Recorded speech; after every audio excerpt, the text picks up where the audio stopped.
said, David, you hear me? You bring it up one more time, I'll fire you.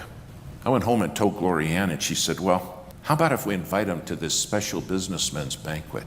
I said, that's a great idea. I went and saw Tom the next day, and I said, Tom, I know you said not one more time, but would you give me one more thing? He said, okay, I'll do it, but only on this condition. This is it. I said, well, let's go to it, and then we'll talk. We went to the banquet, Pastor. It was a great night. And it got time for the speaker to stand up. I have never heard anybody so confused and disorganized and a complete lack of eloquence as this speaker. He got up in front of all these men and he started by saying, I've never done this before, and I don't think they should have asked me to do this. And he repeated that 3 times. Then he got into his notes and he kept getting confused. And when he was going through his notes, a little bit of wind came across and they flew off on the floor. And he said, oh no, I'll never get them organized again. So I'll just have to read them in the order that I pick them up.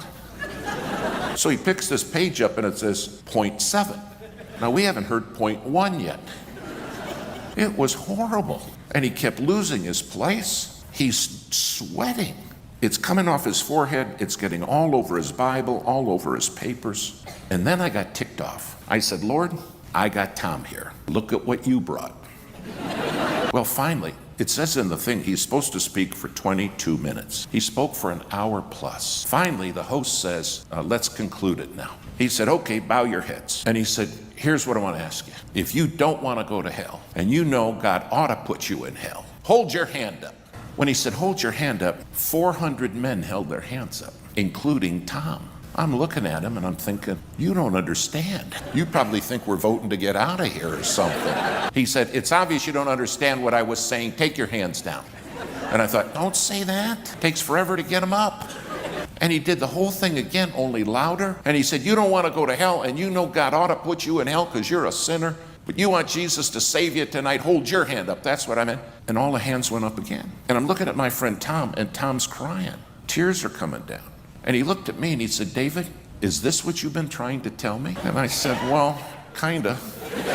Maybe not exactly, but kinda. That night, just under 500 men came to the altar and got saved. When it was all done, this young man, the speaker, came up to me and he said, Brother Gibbs, I'm no good at this. I told God, if I don't have your power, I got nothing. And he said, Brother Gibbs, I was terrified tonight, but God took over. Pride makes us think we can do it. And if I just had your help a little bit, Lord, we could do a lot. And God says, stop it. Draw nigh to God, and he'll draw nigh to you.